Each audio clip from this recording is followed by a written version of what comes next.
ప్రియమైన రేడియో సాయి శ్రోతలందరికీ సాయిరామ్. ఈనాటి మన మానస భజరే భజన శిక్షణ తరగతికి మీకు స్వాగతం. ఈరోజు మనం నేర్చుకోబోయే భజన భజమన రాధే శ్యామగోపాల.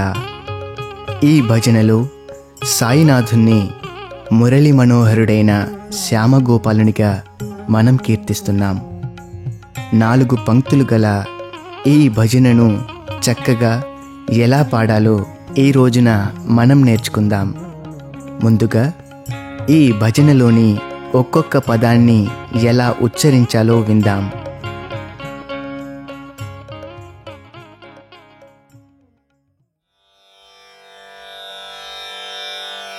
భజమన రాధే శ్యామ గోపాల, మురళి మనోహర రాధే గోపాల. భజమన రాధే శ్యామ గోపాల, నంద కిశోర నటవర లాల, పర్తి విహార సాయి గోపాల.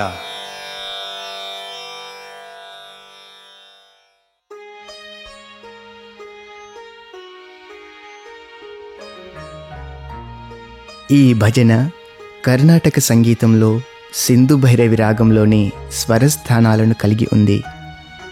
ఇక మన కార్యక్రమంలో ముఖ్యాంశమైన ఈ భజనను పాడే విధానాన్ని మనం ఇప్పుడు నేర్చుకుందాం. ఇందులో ఎటువంటి వాద్య సహకారం లేకుండా 2 గాయకులు మీకు పాడి వినిపించటం జరుగుతుంది.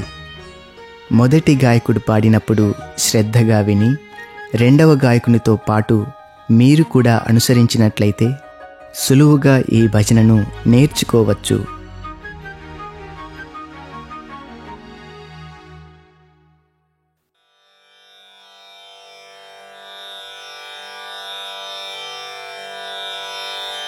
భజమన రాధే శ్యామ గోపాల, భజమన రాధే శ్యామ గోపాల, భజమన రాధే శ్యామ గోపాల, భజమన రాధే శ్యామ గోపాల. మురళి మనోహర రాధే గోపాల, మురళి మనోహర రాధే గోపాల, మురళి మనోహర రాధే గోపాల, మురళి మనోహర రాధే గోపాల. భజమన రాధే శ్యామ గోపాల, భజమన రాధే శ్యామ గోపాల. నంద కిశోర నటవర లాల, నంద కిశోర నటవర లాల, నంద కిశోర నటవర లాల, నంద కిశోర నటవర లాల. పర్తి విహార సాయి గోపాల, పర్తి విహార సాయి గోపాల, పర్తి విహార సత్య సాయి గోపాల, పర్తి విహార సత్య సాయి గోపాల. భజమన రాధే శ్యామ గోపాల.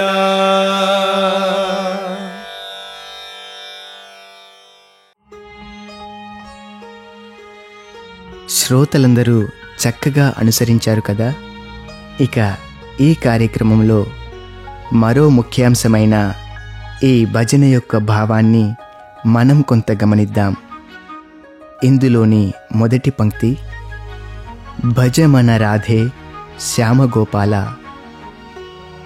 భజ అంటే స్తుతించడము, మన అనగా మనస్సు, భజమణ అంటే ఓ మనస భజన చేయి. ఎవరిని అన్నప్పుడు రాధే శ్యామగోపాలుణ్ణి, అదే కృష్ణుణ్ణి. రాధ కృష్ణుడి పరమ భక్తురాలు. కృష్ణుడే తన ఊపిరిగా నిర్విరామంగా సేవలు చేసింది. ఆమె ధ్యాసంతా కృష్ణుడిపైననే, వేరే ఏ విషయంలోనూ ఆసక్తి లేనిది. మన స్వామివారు తమ పుట్టినరోజు ఉపన్యాసంలో 2005వ సంవత్సరమున రాధ భక్తి గూర్చి చెప్పారు. ఆమె పేరులోనే పవిత్రత ఉందన్నారు. ఇంగ్లీష్లో RADHA అనే అక్షరాలను చేర్చినట్లయితే రాధ అని వస్తుంది. ఈ 5 అక్షరములు R నుండి ప్రారంభించి చదివితే రాధ అవుతుంది. అదే ఏ నుండి ప్రారంభిస్తే ఆధార్ అవుతుంది. అనగా ఆమె యొక్క శక్తికి భక్తే ఆధారమని తెలుపుతుంది. తరువాత D అక్షరం నుండి చదివితే ధార అవుతుంది. ధార అంటే ప్రవాహము, అంటే రాధ యొక్క ప్రేమ ప్రవాహమును మనకు తెలుపుతుంది. తరువాత అక్షరమైన ఏతో ప్రారంభిస్తే ఆరాధ్ అవుతుంది, అంటే పూజించడము అని అర్థం. కాబట్టి రాధ జీవితమే ప్రతి క్షణము కృష్ణుని ఆరాధించడం. రాధ ప్రకృతి స్వరూపిణి, శ్రీకృష్ణుడు పరమాత్మ. కృష్ణుణ్ణి సేవించడం మాత్రమే తెలిసిన రాధ చివరికి కృష్ణ పరమాత్మలో లీనమయ్యింది. భక్తుడికి ఉండవలసిన లక్షణము ఇదే అన్నారు మన స్వామి. నిజమైన భక్తుడికి తాను భగవంతునిలో ఐక్యమవ్వాలని ఆతృత, ఆసక్తి అవసరమన్నారు. అందుకు రాధ చూపిన భక్తి ప్రపత్తులే నిదర్శనాలన్నారు. ఏకాగ్రతతో భగవంతుణ్ణి పూజిస్తే ముక్తి తప్పక సాధ్యమవుతుందని కూడా అన్నారు. శ్యామ అంటే నీలవర్ణము కలవాడు అని అర్థం. గోపాల అనేది కృష్ణుడికి ఉన్న మరో పేరు. గోవులను పాలించేవాడు కాబట్టి శ్రీకృష్ణుడు గోపాలుడయ్యాడు. గోపాల పదానికి 1960వ సంవత్సరం సెప్టెంబర్ 9వ తేదీన ఇచ్చిన ఉపన్యాసంలో స్వామి మరో అర్థాన్ని కూడా చెప్పారు.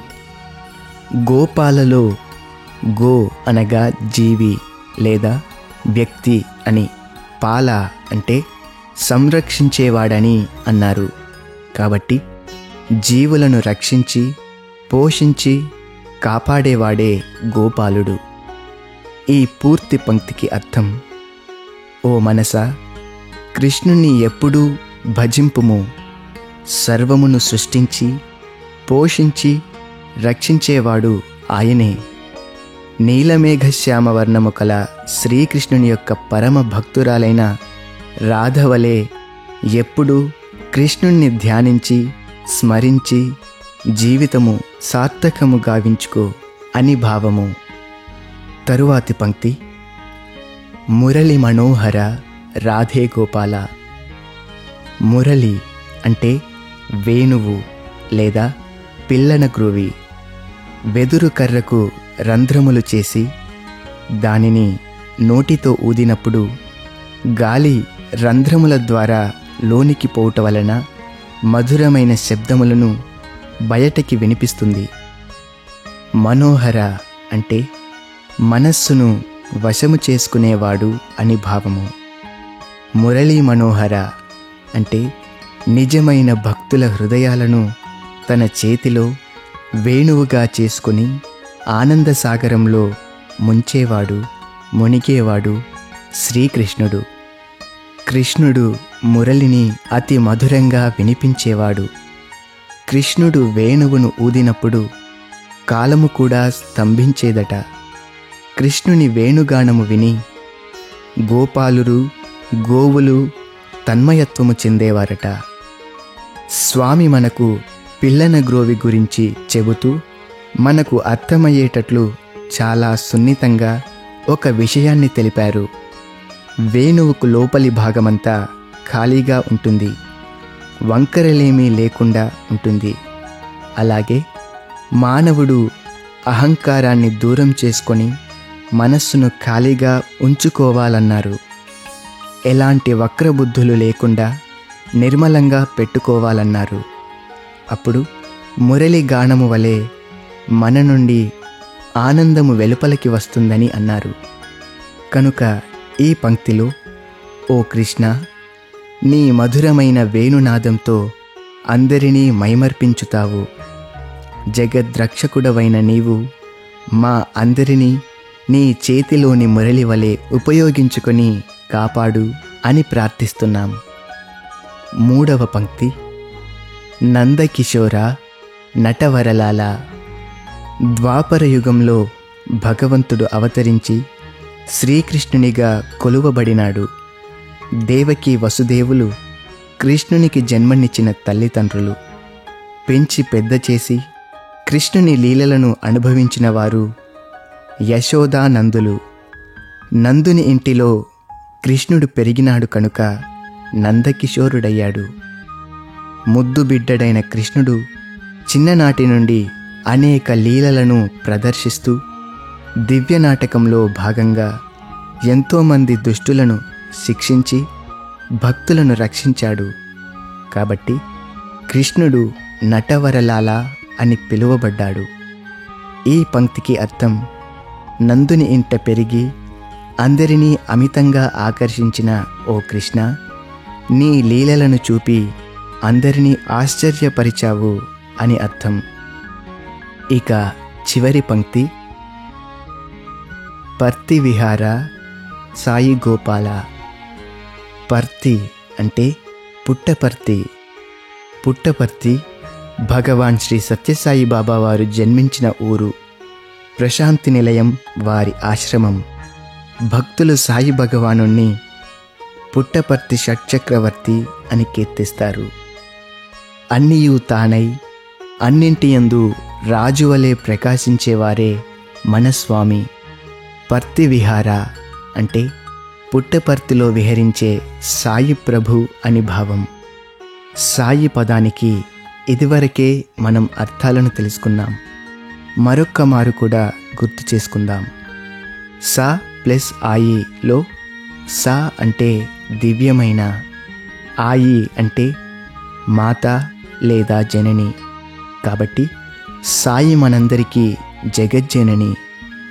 సాయి పదము ఇంగ్లీష్ అక్షరాలైన SAIల కలయిక. ఎస్ అంటే సర్వీస్, అదే సేవాతత్వము. దాన్నే భగవద్గీతలో కర్మ మార్గంగా చెప్పారు. ఏ అంటే అడోరేషన్, పూజాభావం అని అర్థం. దీన్నే భక్తి మార్గం అన్నారు. మిగిలింది ఐ అంటే ఇల్యూమినేషన్, అనగా ప్రకాశించడము. అదే భగవద్గీత నందున్న జ్ఞాన మార్గము. కాబట్టి మన సాయి కర్మ, భక్తి, జ్ఞాన మార్గాలన్నింటికీ మూలాధారుడు. గోపాల అంటే కృష్ణుడు. కేవలం గోవులనే కాక జీవులనన్నింటినీ రక్షించేవాడు, పోషించేవాడు. కనుక కృష్ణుడికి సాయికి ఎలాంటి భేదములు లేవు. కృష్ణ, నీవే సత్యసాయి రూపుడవై పుట్టపర్తిలో విహరించుచున్నావు. నీవే సత్యస్వరూపుడివి అని ఈ పంక్తి యొక్క భావం. శ్రోతలారా, మన స్వామి ఎన్నో మార్లు చెప్పిన విషయాన్ని మరొక్క మారు గుర్తు చేసుకుందాం. భగవద్గీతలో మొదటి పదం ధర్మ, చివరి పదం మమ. మమ ధర్మ అంటే నా ధర్మం లేదా నా విధి లేదా నేను చేయాల్సిన పని అనవచ్చు. ఎన్నో వేల సంవత్సరాల ముందు శూరుడైన అర్జునునికి కృష్ణుడు బోధించిన విషయం, ఈనాడు మనకు స్వామి చెప్పే విషయం కూడా ఒక్కటే అని మనం గుర్తు చేసుకుందాం. అదేమిటంటే మన ధర్మం భగవంతుడిని ప్రేమించటం, ఆరాధించటం, పూజించటం. అంతేకాకుండా పాప కర్మలకు, చెడ్డ ఆలోచనలకు దూరంగా ఉండి ఇతరులకు సాధ్యమైనంత వరకు నిస్వార్థ బుద్ధితో సేవలు చేయడం. ఎప్పుడైతే మనం ఈ పవిత్ర ధర్మాన్ని పాటిస్తామో, రక్షించుకుంటామో, అప్పుడు తప్పకుండా భగవంతుడు మనలందరినీ కాపాడుతాడు. ఈ నమ్మకంతో భగవంతుణ్ణి కీర్తిద్దాం, మనసారా భజనలు చేద్దాం. ఇంత చక్కని భావాన్ని గుర్తించిన తరువాత మరొక్క మారు ఈ భజనను పాడే విధానాన్ని నేర్చుకుందాం.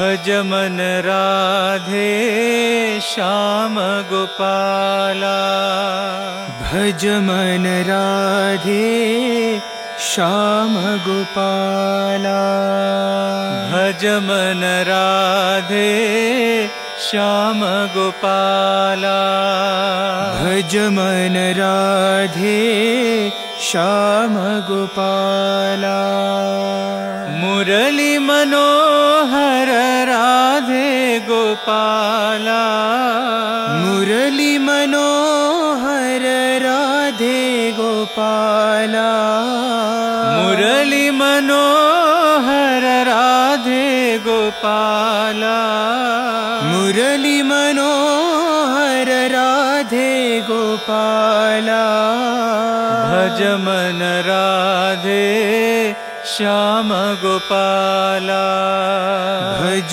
मन राधे श्याम गोपाला, नंद किशोरा नटवर लाला, नंद किशोरा नटवर लाला, नंद किशोरा नटवर लाला, नंद किशोरा नटवर लाला, परति विहारा साई गोपाला, परति विहारा साई गोपाला, परति विहारा सत्य साई गोपाला, परति विहारा सत्य साई गोपाला,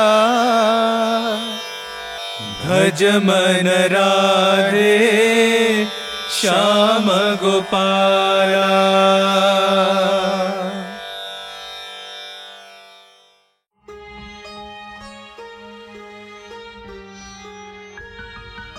ఈనాటి మన కార్యక్రమంలో చివరిగా వాయిద్యాల సహకారంతో స్వామి విద్యార్థులు సాయి కుల్వంత్ సభామండపంలో పాడిన ఈ పూర్తి భజనను మనం ఇప్పుడు విందాం.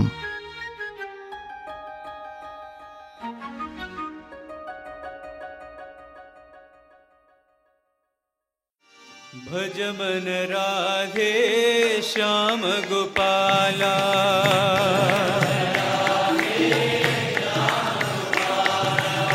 भज मन राधे श्याम गोपाला,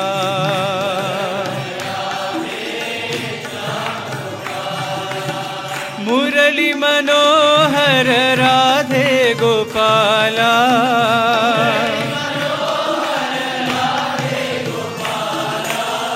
मुरली मनोहर राधे गोपाला,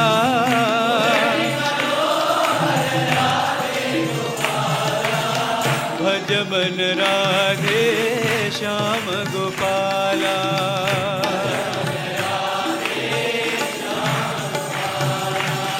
नंद किशोरा नटवर लाला,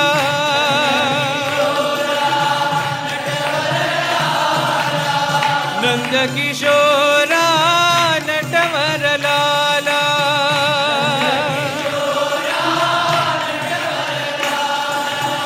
परति विहारा साई गोपाला,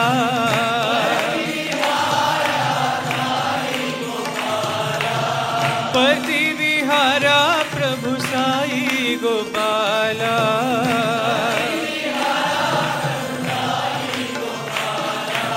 भज भज मन राधे श्याम गोपाला मुरली मनोहर राधे गोपाला भज मन राधे श्याम गोपाला नंद किशोरा नटवर लाला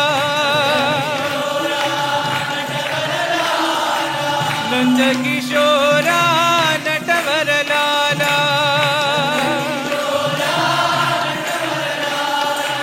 पति विहारा साई गोपाला पति विहारा प्रभु साई गोपाला